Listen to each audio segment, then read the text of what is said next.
May naligaw.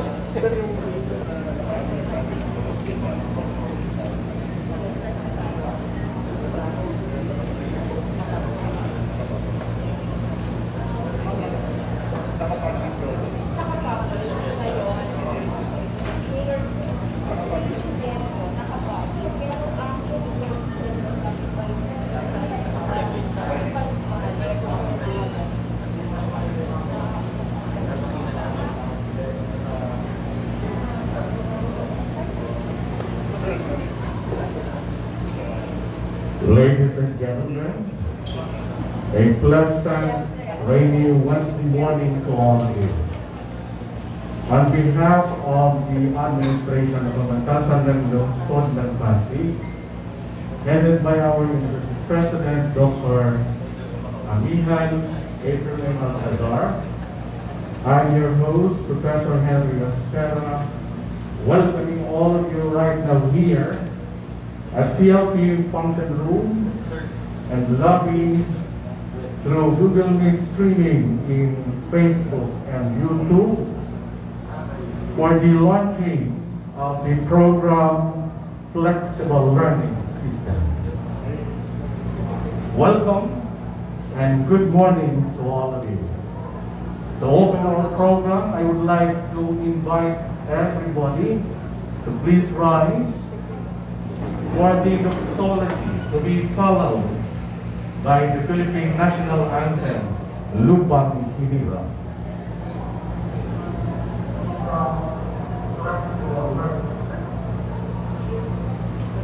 Welcome and good morning to all. To open our program tonight, invite everybody to please rise for the doxology to be followed. Ako pala yung may hawak niya.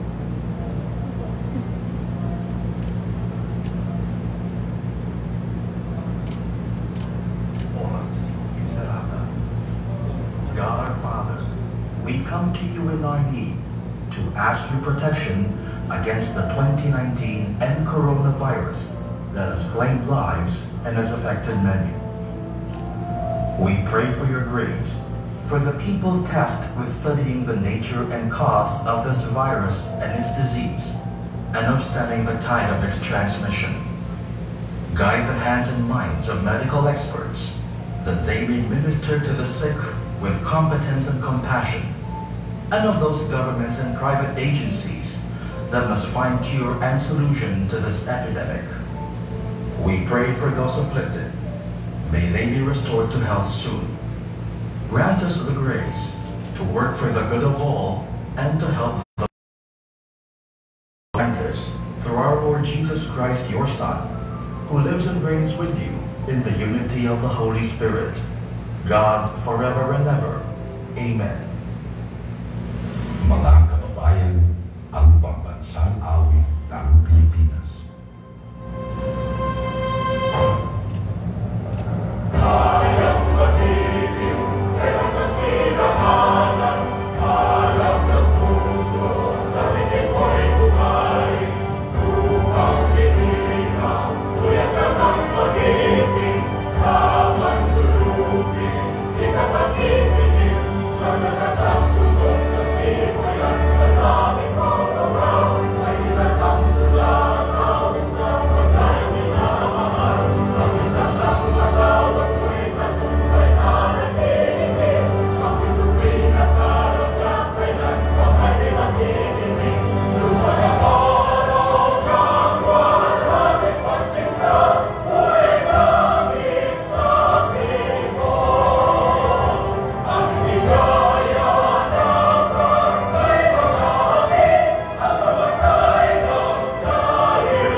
Kindly be seated now.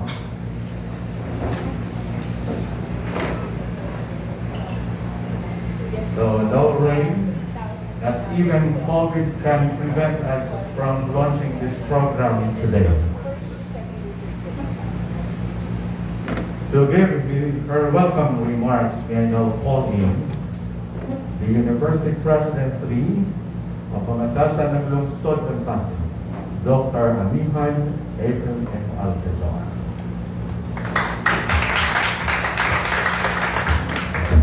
Good morning, of course, to everyone who has come to the Pamantasan ng Lungsod ng Pasig on the very rainy morning. Of course, greetings to our honored guest, the Honorable City Mayor Victor Mayorete Soto, to the lone representative of Pasig City, Congressman Roman G. Romulo, to our esteemed councilors who will be acknowledged later on once we are complete, to the members of the Academic Council, our deans, administrators, directors of various administrative offices, faculty members, city government officials, of course, our stakeholders, including our student representatives here today. Welcome to the Pamantasan ng Lungsod ng Pasig. It's really a great honor for me because this is the very first event that we will be actually having physically for school year 2020 to 2021. So for everyone's information, we actually started our academic year already on September 7, 2020.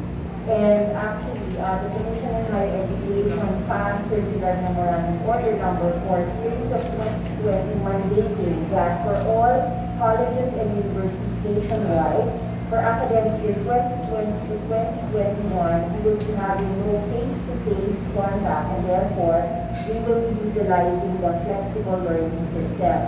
So this is actually not a new method of teaching and learning. So in the past, it was called distance education, wherein the teachers and students don't have to have physical contact in order to deliver the However, this has gained, of course, urgency in terms of the mode of delivery now that we have the pandemic in our midst. So our students are not going to be coming to school. Instead, we will be using different methods of teaching, for example, through virtual online classes, virtual meetings, demonstrations, and we will be using technology in order to deliver academic data. So that's why this event is very important because one, we would like to launch the flexible learning system that will be our official learning methodology beginning this academic year. And secondly, of course, to have the turnover ceremony from the city government of Pasig to the Pamantasan ng Lungsod ng Pasig of the tools of technology, namely the laptops, the tablets, the SIM, and the technical assistance that we will be requiring in order to use them in our academic program. So, of course, it is my great honor and pleasure to welcome all of you. So I hope that we will find meaning despite the many challenges that we are facing in higher education for this school year 2020-2021. Again, I thank you for your time and your effort in coming to the Pamantasan. Mabuhay ang Lungsod ng Pasig. Mabuhay ang Pamantasan ng Lungsod ng Pasig. Thank you very much.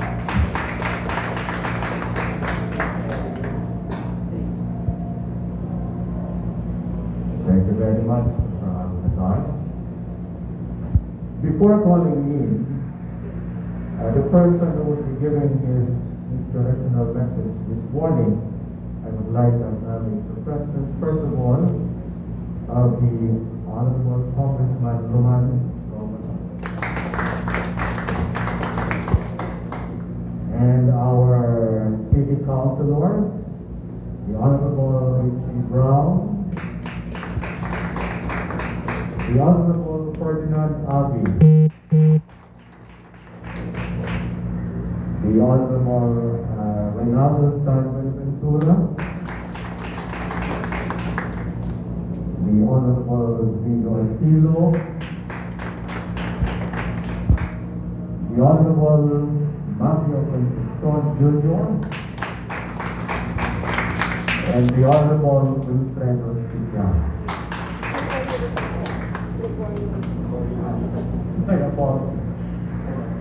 Sorry. And of course, the Honorable Gregorio Rapisan Jr.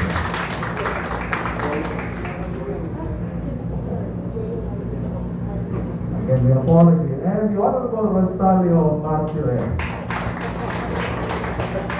Sergio, please come forward.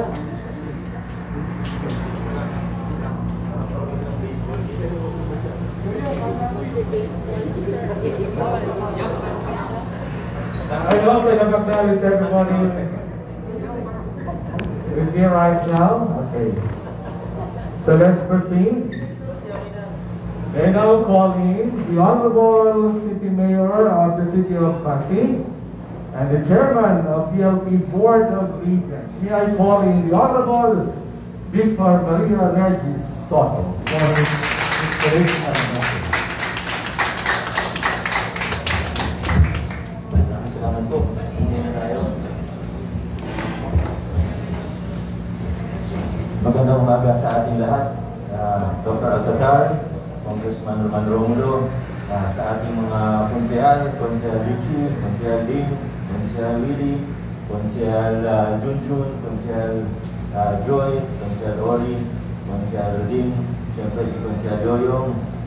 Hindi po natin magagawa ito kung hindi po dahil sa mga konsehal natin at sa ating congressman. Siyempre kasama ang ating school admin, kina Dr. Alcazar, lahat po sa inyo. Yung mga faculty po nandyan sa kabilang kwarto. Ito po ay isang team effort. Kasama rin siyempre yung mga students natin. At ito po, nung Marso, nung Abril, hindi po natin alam kung ano mangyayari sa atin. Hindi natin alam kung ano mangyayari sa mga DepEd schools natin. Hindi rin natin alam kung ano mangyayari sa PLP.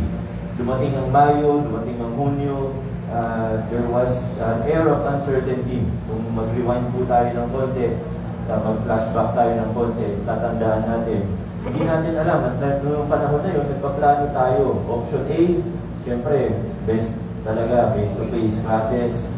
Yung planuhan natin yun, kung sakaling wala ng COVID, kung mababa na ang bilang ng COVID, paano kung mag-face-to-face classes, paano kung limited face-to-face classes na ilan naman pwede sa classroom.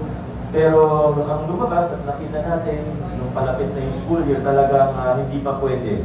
Hindi pa ligtas para sa mga guro, hindi pa ligtas para sa mga mag-aaral na mag-face-to-face classes tayo. Dahil mataas pa rin ang bilang ng kaso ng COVID-19 sa bansa natin, dito sa lungsod, sa Region, pati sa lungsod ng Pasig.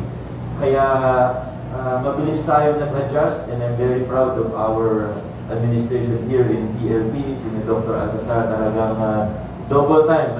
Pagpitin ko rin, wala siya dito, pero si Councilor Cory Raimundo, chairperson ng Committee on Education natin sa Sangguniang, of course, our Vice Mayor Iyo. Nag-double time tayong lahat dahil ang hirap talaga at ang daming adjustments na kailangan gawin with this distance learning or out of the classroom na learning experience. Nabanggit kanina ni Dr. Alcazar yung ilan sa mga adjustment natin. Parang gumawa tayo ng panibagong sistema. Hindi lang parang gumawa talaga tayo ng bagong sistema na based online, pwedeng ma-access sa ating mga mobile devices. Hindi po talaga biro. Kaya isa sa mga tulong na ginawa ng lokal na pamahalaan, again, seeing how quickly and how well our school admin has adjusted to the current situation in this pandemic. One of the things that we did to support our admin and also our students is to provide them with laptops for the professors, to the teachers, and yung nasa likod po natin ngayon, ito po yung mga tablet para sa 3,412 na mag-aaral ng PLP. Kaya ito pong proseso na ito, of course, alam din po natin para sa mga pampublikong paalan ng elementarya man o high school, lahat ng DepEd schools within the jurisdiction of Pasig, binigyan din natin ng mga tablet, yung mga mag-aaral, pati laptop, yung mga guro, yung mga ICT students, yung mga special needs, binigyan din yan ng laptop. Ito po ay hindi naging posible kung hindi po sa magandang fiscal management. Yung tinutukoy ko po dito, hindi lang po ako, kundi yung buong team natin. Yung buong team mula sa Mayor's Office, yung Local Finance Committee natin, yung Budget Office natin. Grabe po yung team effort at yung effort na ginawa natin para maging posible ang lahat na ito. Yung sa tablets and laptops natin for DepEd schools, kasama yung video lesson production, etc. Nasa 1.3 billion yun. Dito po, nasa magkano Ma'am Alcazar, 20 million din, ano? Medyo malaki din po. At again, dito po, nagsakripisyo tayo, may mga ibang programa o proyekto na talagang kailangan ipagpaliban muna.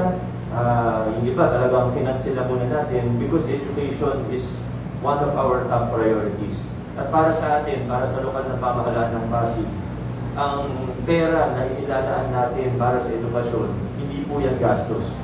Hindi po gastos ang bawat piso na ginagamit natin para sa edukasyon, para sa mga mag-aaral natin. Hindi po ito gastos, bagkus ito po ay investment natin sa susunod na henerasyon ng mga Pasigueño. So sana makatulong po ito sa ating mga mag-aaral ng PLP, mga, alam ko yung iba sa kanila nanonood po ngayon. God bless po sa inyo, mag-aaral tayong mabuti. Yan lang ang hinihiling ng ating pamahalaan sa inyo, kapalit ng mga tablet at devices na ito. God bless po, and towards a successful school year for PLP. Maraming salamat po.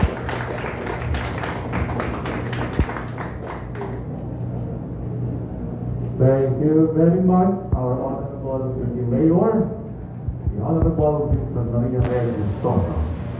Mga estudyante at mga faculty members, at kayo po ay nag-live streaming ngayon. You have heard our City Mayor, estudyante, mag-aral na po, at ang mga bibigyan ng faculty members, president ng laptop or tablet, ay alagaan po ninyo na magiging. Maraming salamat. And now we have the turnover ceremony, and I would like to call in the representatives from the students, from the faculty, parents, and non-teaching personnel to please come forward. May I call in for the students, Ms. Kiel Castillas, the president of Nagdasal Supreme Student Council.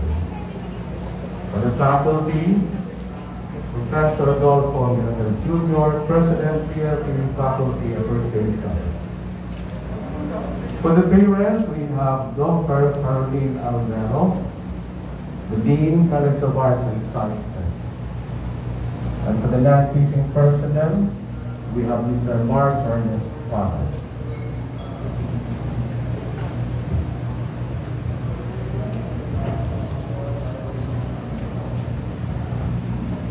We would like to hear from each sector on their responses for this program this morning, our program of flexible learning. Okay, going first, the representative from the students. Magandang umaga po sa ating lahat. So, before this news broke out, we have received a lot of messages from our co-students and my very own friends that they need to stop for a while. They need to stop in academics simply because they have no means. And I remember the heartbreaking feeling having to talk about that in the group conversation within the college presidents. From then on, we just respond na may plano si Mayor, may plano yung pamahalaan para sa atin. So, sabi namin sa kanila, magtiwala lang po tayo. So, yung, na-confirm na po yung news sa FB page. Grabe po yung messages na natanggap natin sa page natin, sa PSSC page, na nagtatanong kung kailan daw po ibigay, tapos kung pwede daw po kami mag-send ng letter kay Mayor saying, thank you. We are all overwhelmed sa nangyari and sa news na nalaman po namin.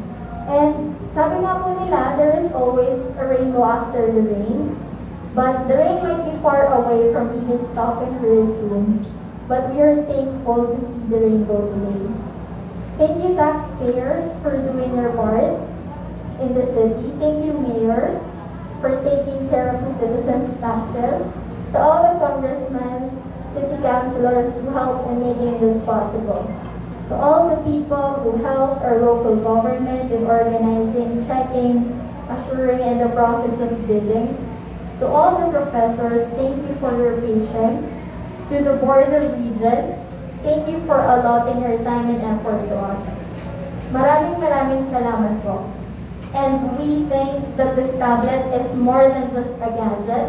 It's a crystal clear message of the whole Pasig City, including you, our dear Mayor, that you are with us. It might be a painful journey to take, but knowing you think about us is a step closer to a better future. This movement inspired us to always aspire for best leadership. I have always been so grateful to be the voice of PLPNs and Mayor, to the congressmen, board of regents, councilors, professors, and the whole admin, and to the whole Pasig City. Maraming salamat po.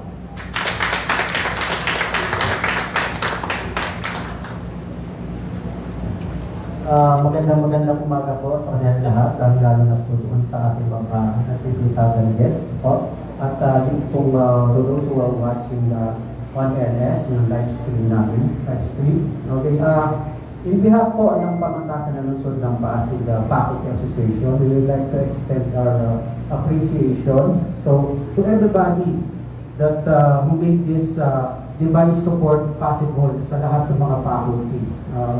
In the past few months na po, medyo nag-struggle po ang ating mga faculty, lalo-lalo na doon sa development ng kanilang mga modules. So, sa the faculty talagang improvise na lang ang ginamit nila. They print yung mga numbers, tapos idinidikit nila doon sa ating mga keyboard. Yung sa mga faculties talagang nag-expend sila ng kanilang pera para makabili ng external drive kasi medyo mabagal. And then somehow yung iba talagang mayroong laptop na hiniram na rin nila. And yung hiraman ba between those families na nag-online classes din. So medyo overuse yung aming mga devices. Kaya talagang malaking tulong sa amin sa faculty, no? Itong aming ibibigay, or rather, itong ibibigay ng city government sa atin. Kaya talagang this will be will inspire us, motivate us more, no, in developing yung ating modules and delivery of yung lecture at saka yung ating learning materials, no, sa ating mga estudyante, sa ating mga dear students, no, to this new normal learning platform. Again, kami po ay nagpapasalamat, po, unang-una sa ating very energetic and determined leader, po, to always support needs of every sector in this city. And of course, ang ating Congressman Romulo, supporting Congressman Roman Romulo, and our President, no? Our beloved President, Dr. Anihan Edgar Alcazar. Maraming salamat po sa ating, or rather itong gagamitin namin ngayon para mapabilis, no, ang aming magiging trabaho. Actually, ang pinakalabanan ngayon namin dito sa online class, no, mas mabilis, mas maganda, mas malakas, mas klaro. So, pagka medyo mabagal, sisisihin kami mga faculty dahil hindi kaya ng aming sa dami ng estudyante namin during online class. So, yung specs na nakita namin dito, talagang will surely help us, no, dun sa pagbibigay ng klarong edukasyon dun sa ating mga dear students. So again, to all our konsehals na nandiyan po, no? Konsehal Brown, Konsehal Jujun Concepcion, Konsehal Martires, Konsehal Asilo, Konsehal Roquisan, Konsehal San Benventura, Konsehal Sityar, Konsehal Bing Abis. Thank you so much. And of course, yung ating Chairman of the Education dito sa Pasig, Konsehal Mang Cory Raimundo. Again, to everybody, no, to make this possible, maraming salamat po. Thank you so much. Of course, congratulations sa Mayor, no? Dahil yung ating Pasig Pass, no? And we have already downloaded yung ating Pasig Pass QR code natin. Okay? Yeah.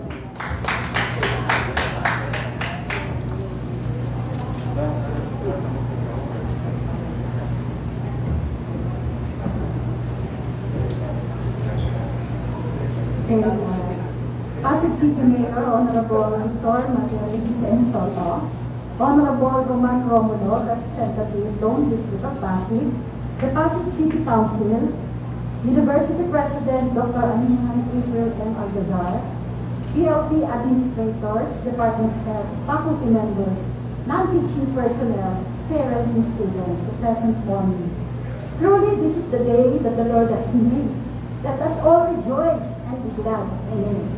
As the representative of all the parents of PLP students, allow me to express my heartfelt appreciation for the selfless efforts of the city government of Pasig under the leadership of our very own proactive Mayor, Vico Soto, together with Congressman Roman Romulo and the city councilors. Indeed, this present situation caused us parents to worry as we anticipate the opening of classes in the new normal scheme. On a positive note, we realize these few things. Yes, God causes all things works together for good. Nakatipid sa pamasahe sa pagpasok sa paaralan ng aming mga anak. Makabawas sa, sabi nga, gusto ko na kasi maging candid itong aking response. Makabawas sa dagdag nalalabahan ng uniforme ng mga anak namin. Nakatipid sa baon para sa breakfast, lunch, merienda habang sila ay nasa paaralan. At naka-ahorro din sa pambili ng mga school supplies at perang gagamitin sa pagbili ng mga projects for their subject requirements.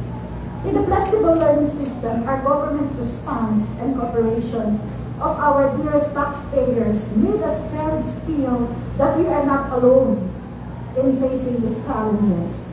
The educational assistance, scholarships, and now the provision of tablets are upgraded for our children as they adapt with the new or the flexible learning system. Most of the parents admit that they simply cannot afford to provide electronic gadgets for their children. Not all can purchase even an ordinary cell phone, probably because of the socioeconomic status. And I should know, because I've been in this institution for 20 years, and I witnessed how the POP students survive sa 4 hanggang 5 taon ng pag-aaral sa kabila ng kahirapan. Sabi nga sa aming vision and mission, the education is of pamantasan na ino-offer is to provide Pasigueños the quality of life, okay, a decent quality life. You may not get to see the smile you put on all the faces of parents and students, but know for sure that this has a remarkable impact for all of us. As parents, we are stepping up to support our children as we both adjust to the new setup for this academic year. We respond to instill in our children the value of good stewardship for the tablets entrusted to them to aid in their learning at home. Wishing you good health, all of you, our city administrators, and may God's wisdom be upon you always as leaders of our beloved Pasig. Tunay nga sa Pasig, dumaagos ang pag-asa. All glory to God for all His blessings to Pasigueños. Magandang umaga po.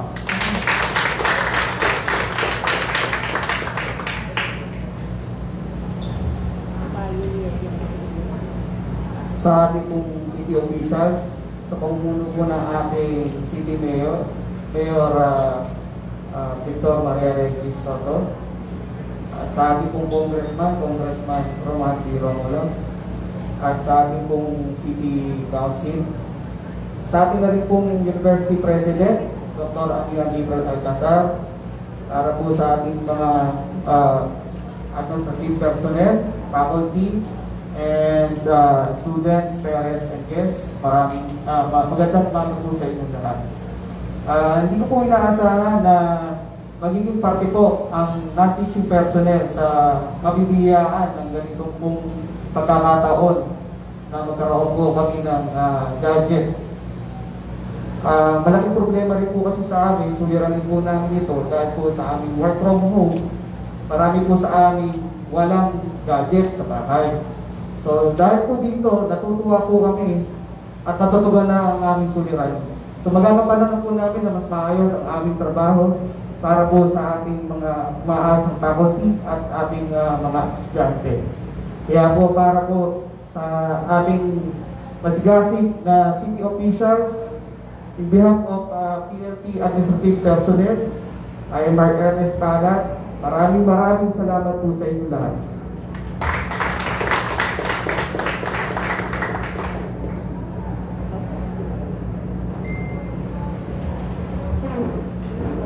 Maraming salamat habang umaagos ang pag-asa sa Pasig. Walang kumpagi pong umaagos ang pasasalamat ng mga representatives natin coming from the students, parents, faculty members, and non-teaching personnel. Maraming salamat po, Kiel, Sir Miguel, Dean Altero, and Sir Ernest Pan. Ngayon po, magkakaroon po tayo ng symbolic turnover ceremony. I call in the representatives, our city mayor, Congressman Romulo, and all the city councilors for the turnover ceremony, symbolic turnover ceremony. Can you come forward?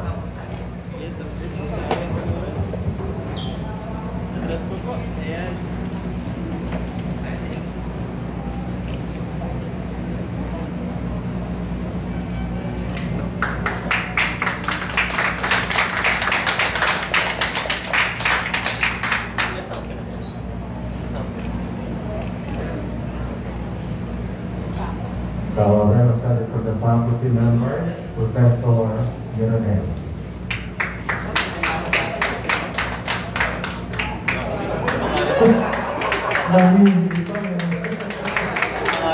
Ano pa naman brand na kami yan, sir? Sulat na pala yung pangalan. Okay, congratulations, faculty members. Now we have the representative from the parents of the students, Dr. Albero.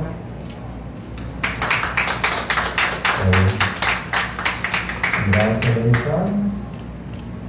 A representative from the non-teaching personnel, Pangatasan ng Luzon, Pasig, Mark Oresta.